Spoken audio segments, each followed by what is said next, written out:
പലപ്പോഴും നമ്മളോട് ആൾക്കാർ പറയാറുണ്ട്, നമ്മളൊരു ലക്ഷ്യത്തോടു കൂടി പഠിക്കണം, അല്ലെങ്കിൽ നമ്മൾക്കൊരു പാഷൻ ഉണ്ടായിരിക്കണം, അല്ലെങ്കിൽ നമ്മൾ ഇന്ന് തന്നെ ഭാവിയിൽ നമ്മൾ ഏത് ജോലിയിലേക്ക് പോകും, അല്ലെങ്കിൽ നമ്മൾ ഭാവിയിൽ എന്താവണം എന്നതിനെ പറ്റിയിട്ടുള്ള ഒരു ക്ലിയർ കട്ടായിട്ടുള്ള ഒരു വിഷൻ നമുക്ക് ഉണ്ടായിരിക്കണം എന്ന് പലപ്പോഴും പലരും പറയാറുണ്ട്. പക്ഷേ ഏറ്റവും വലിയ പ്രശ്നം എന്താണെന്ന് വെച്ച് കഴിഞ്ഞാൽ നമ്മുടെ പാഷൻ എന്താണ്, നമ്മുടെ വിഷൻ എന്താണെന്നുള്ളത് നമ്മൾക്ക് ഈ ഒരു സമയത്ത് നമ്മൾക്ക് മനസ്സിലാവാത്തൊരു ഇഷ്യൂ ആണ്.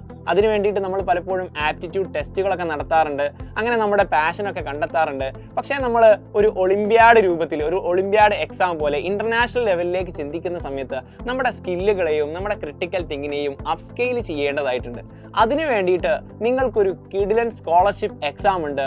That's called Kerala young genius exam. ഈ ഒരു എക്സാമിന്റെ പ്രത്യേകത എന്താണ്, എന്തുകൊണ്ട് നിങ്ങൾ ഈ ഒരു എക്സാം എഴുതണം, അതുപോലെ തന്നെ ആർക്കൊക്കെയാണ് ഈ ഒരു എക്സാമിൽ പങ്കെടുക്കാൻ പറ്റുക, എങ്ങനെയൊക്കെയാണ് ഈ എക്സാം ഉണ്ടാവുന്നത് എന്നുള്ള കംപ്ലീറ്റ് ഡീറ്റെയിൽസ് ആണ് നമ്മൾ ഈ ഒരു വീഡിയോയിൽ പറയാൻ പോകുന്നത്. അതുകൊണ്ട് ഈ വീഡിയോയുടെ അവസാനം വരെ കണ്ടിരിക്കാം. ഫസ്റ്റ് ഓഫ് ഓൾ, ഈ ഒരു എക്സാം എന്ന് പറയുന്നത് നമ്മുടെ 7ാം ക്ലാസ് മുതൽ +2 വരെയുള്ള വിദ്യാർത്ഥികൾക്ക് വേണ്ടിയിട്ട് നടത്തുന്ന ഒരു സ്കോളർഷിപ്പ് എക്സാം ആണ്. ഇത് 3 സോണുകളായിട്ടാണ് അല്ലെങ്കിൽ 3 ലെവലുകളായിട്ടാണ് ഈ ഒരു എക്സാം കണ്ടക്ട് ചെയ്യുന്നത്. ഇതിന്റെ ഫസ്റ്റ് ലെവൽ എന്ന് പറയുന്നത് സ്കൂൾ ലെവലാണ്. നമ്മുടെ സ്കൂളിൽ വെച്ചായിരിക്കും ഇതിന്റെ എക്സാമുകൾ കണ്ടക്ട് ചെയ്യുക. അതിൽ നിന്ന് വിജയിക്കുന്ന അല്ലെങ്കിൽ അതിൽ നിന്ന് ടോപ്പർ ആവുന്ന വിദ്യാർത്ഥികൾ സെക്കൻഡ് സോണിലേക്ക് അല്ലെങ്കിൽ സെക്കൻഡ് ലെവലിലേക്ക്, നമ്മുടെ ഡിസ്ട്രിക്ട് ലെവലിലേക്ക് സെലക്ട് ആവുകയാണ് ചെയ്യുക. സെക്കൻഡ് സ്റ്റേജ് എന്ന് പറയുന്നത് നമ്മുടെ ഡിസ്ട്രിക്ട് ലെവലാണ്. ഡിസ്ട്രിക്ട് ലെവലിലേക്ക് വരുന്ന സമയത്ത് 3 സോണുകളായിട്ടാണ് ഈ ഒരു എക്സാം കണ്ടക്ട് ചെയ്യുന്നത്. നോർത്ത് സോൺ, സൗത്ത് സോൺ, അതുപോലെ തന്നെ സെൻട്രൽ സോൺ. നോർത്ത് സോൺ എന്ന് പറയുന്ന സമയത്ത് നോർത്ത് സോണിൽ നമ്മുടെ മലപ്പുറം, കോഴിക്കോട്, കണ്ണൂർ, കാസർഗോഡ്, വയനാട് തുടങ്ങിയിട്ടുള്ള ജില്ലകൾ വെച്ചിട്ടായിരിക്കും എക്സാമുകൾ കണ്ടക്ട് ചെയ്യുന്നുണ്ടായിരിക്കുക. നമ്മുടെ സെൻട്രൽ സോൺ എന്ന് പറയുന്ന സമയത്ത് എറണാകുളം, പാലക്കാട്, തൃശ്ശൂർ തുടങ്ങിയിട്ടുള്ള ജില്ലകൾ വെച്ചിട്ടായിരിക്കും ഈ ഒരു സോണിലുള്ള വിദ്യാർത്ഥികൾക്ക് എക്സാം നടത്തുന്നുണ്ടായിരിക്കുക. നോർത്ത് സോണിലേക്ക് വരുന്ന സമയത്ത് ട്രിവാൻഡ്രം, കോട്ടയം, കൊല്ലം, ആലപ്പുഴ, പത്തനംതിട്ട തുടങ്ങിയിട്ടുള്ള ജില്ലകൾ വെച്ചിട്ടായിരിക്കും ഈ ഒരു എക്സാംസ് കണ്ടക്ട് ചെയ്യുന്നുണ്ടായിരിക്കുക. അതിനുശേഷം നമ്മൾ നേരെ പോകുന്നത് സ്റ്റേറ്റ് ലെവലിലേക്കാണ്. സ്റ്റേറ്റ് ലെവൽ എന്ന് പറയുന്ന സമയത്ത് ഗ്രാൻഡ് ഫിനാലെയാണ്. അത് ഈ ഒരു സോണിൽ നിന്ന് സെലക്ട് ആയിട്ടുള്ള വിദ്യാർത്ഥികളുമായിട്ടായിരിക്കും എക്സാം നടത്തുന്നുണ്ടാവുക. കോമ്പറ്റീഷൻ നിങ്ങൾക്ക് ഉണ്ടായിരിക്കുക. ഇത് ഇനി എക്സാമിന്റെ രൂപം എങ്ങനെയാണെന്നുള്ളതാണ് നമ്മൾ പറയാൻ പോകുന്നത്.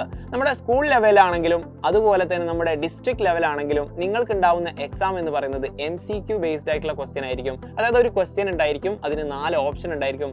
ജസ്റ്റ് നിങ്ങൾ ഈ ഒരു ബബിളിംഗ് രൂപത്തിലായിരിക്കും നിങ്ങൾക്ക് എക്സാംസ് ഉണ്ടായിരിക്കുക. അപ്പോൾ നമ്മുടെ ഫസ്റ്റ് ലെവലിൽ വരുന്ന സമയത്ത് നിങ്ങൾക്ക് 25 ക്വസ്റ്റ്യൻസ് ആയിരിക്കും ഉണ്ടായിരിക്കുക. അത് ആക്ച്വലി 45 മിനിറ്റ്സ് ആയിരിക്കും നിങ്ങൾക്ക് അതിന്റെ ടൈം ഡ്യൂറേഷൻ ഉണ്ടായിരിക്കുക.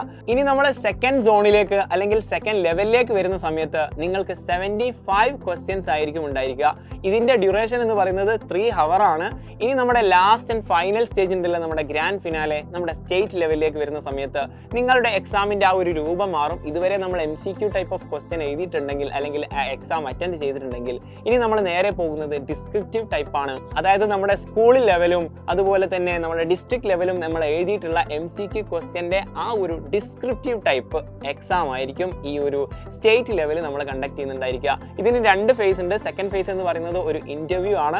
അത് ആക്ച്വലി നിങ്ങളുടെ ആ ഒരു ക്വസ്റ്റ്യൻ കിട്ടുന്ന സമയത്ത് നിങ്ങൾ എങ്ങനെയാണ് അതിനെ അപ്രോച്ച് ചെയ്യുന്നതൊക്കെ മനസ്സിലാക്കാൻ വേണ്ടിയിട്ടുള്ള ഒരു ഇന്റർവ്യൂ, ഒരു വൈവ ടൈപ്പ് എക്സാം ആയിരിക്കും നടത്തുന്നുണ്ടായിരിക്കുക. അപ്പോൾ എല്ലാവരും ഇതിന് വേണ്ടിയിട്ട് ഇന്ന് തന്നെ പ്രിപ്പയർ ചെയ്യുക. അപ്പോൾ എല്ലാവരും ആഗ്രഹിക്കുന്നത് അല്ലെങ്കിൽ അറിയാൻ കാത്തിരിക്കുന്നത് ഇതിന്റെ സിലബസ് എന്താണ് എന്നുള്ളതാണ്. അപ്പോൾ ഇതിന്റെ സിലബസ് എന്ന് പറയുന്നത് ഈ ഒരു ഫസ്റ്റ് സ്റ്റേജിലും സെക്കൻഡ് സ്റ്റേജിലും നമ്മൾ ഓൾറെഡി ഏത് ക്ലാസ്സിലാണോ ഇപ്പോൾ പഠിച്ചുകൊണ്ടിരിക്കുന്നത്, ഫോർ എക്സാമ്പിൾ ഇപ്പോൾ 9th സ്റ്റാൻഡേർഡിൽ പഠിച്ചുകൊണ്ടിരിക്കുന്ന വിദ്യാർത്ഥിയാണെങ്കിൽ അവനുള്ള സിലബസ് എന്ന് പറയുന്നത് 8th സ്റ്റാൻഡേർഡിൽ എന്തൊക്കെയാണോ സിലബസിലുള്ളത് അതൊക്കെയാണ് അവന്റെ സിലബസ് എന്ന് പറയുന്നത്. മാത്രമല്ല മെയിനായിട്ട് ഫോക്കസ് കൊടുക്കുന്നത് PCMB ആണ്. ഫിസിക്സ്, കെമിസ്ട്രി, ബയോളജി, മാത്സ് തുടങ്ങിയിട്ടുള്ള സബ്ജക്റ്റുകളായിരിക്കും കൂടുതൽ ഫോക്കസ് ചെയ്തുകൊണ്ട് ക്വസ്റ്റ്യൻ ഉണ്ടായിരിക്കുക. മാത്രമല്ല മെന്റൽ അബിലിറ്റിയിൽ നിന്നും നിങ്ങൾക്ക് ക്വസ്റ്റ്യൻ എക്സ്പെക്ട് ചെയ്യാം. കാരണം നമ്മുടെ ക്രിട്ടിക്കൽ തിങ്കിങ്ങും അതുപോലെ തന്നെ നമ്മുടെ ഡിസിഷൻ മേക്കിങ്ങും തുടങ്ങിയിട്ട് ധാരാളം ടെസ്റ്റുകൾ, നമ്മുടെ ആപ്റ്റിറ്റ്യൂഡ് ടെസ്റ്റും കൂടി നടത്തുന്നുണ്ട്. അതുകൊണ്ട് ആ മേഖലയിലുള്ള മെന്റൽ അബിലിറ്റിയിലുള്ള ക്വസ്റ്റ്യൻസും നമ്മൾ പ്രിപ്പയർ ചെയ്ത് വെക്കുക എന്നുള്ളത് വളരെ ഇമ്പോർട്ടൻ്റ് ആണ്. അങ്ങനെ നമ്മുടെ ഫൈനൽ സ്റ്റേജ്, നമ്മുടെ ഗ്രാൻഡ് ഫിനാലയിലുള്ള സിലബസ് എന്ന് പറയുന്നത് നിങ്ങളിപ്പോൾ ഏത് ക്ലാസ്സിലാണോ പഠിച്ചുകൊണ്ടിരിക്കുന്നത് അതിന്റെ ഫസ്റ്റ് ടേമിലുള്ള സിലബസും കൂടി നിങ്ങൾക്ക് എക്സ്പെക്ട് ചെയ്യാം. അതിന്റെ മുന്നത്തെ ക്ലാസ്സിലുള്ള സിലബസ് പ്ലസ് നിങ്ങൾ ഇപ്പോൾ പഠിച്ചുകൊണ്ടിരിക്കുന്ന ക്ലാസ് ക്ലാസ്സിലെ ആദ്യത്തെ ആ ഒരു ടേമിൻ്റെ സിലബസും കൂടി ഇൻക്ലൂഡഡ് ആയിരിക്കും അതിലുണ്ടായിരിക്കുക. അപ്പോൾ നമ്മുടെ കേരള യങ് ജീനിയസ് എക്സാം എന്ന് പറയുന്ന ഈ ഒരു സ്കോളർഷിപ്പ് എക്സാമിൻ്റെ ഫേർദർ ഡീറ്റെയിൽസ് നിങ്ങൾക്ക് അറിയണമെന്നുണ്ടെങ്കിൽ ഈ കാണുന്ന വെബ്സൈറ്റിൽ ജസ്റ്റ് ഒന്ന് നിങ്ങൾ സെർച്ച് ചെയ്താൽ മതി. അതിൻ്റെ കംപ്ലീറ്റ് ഡീറ്റെയിൽസും അവിടെ ഉണ്ടായിരിക്കും. അപ്പോൾ എല്ലാവരും ഈ ഒരു എക്സാമിന് വേണ്ടിയിട്ട് ഇന്ന് തന്നെ നല്ല രീതിയിൽ പ്രിപ്പയർ ആവുക, അടിപൊളിയായിട്ട് സെറ്റ് ആവുക. നിങ്ങൾക്ക് എല്ലാവർക്കും ഈ ഒരു സ്കോളർഷിപ്പ് കിട്ടട്ടെ എന്ന് ആഗ്രഹിക്കുകയാണ്. Happy learning.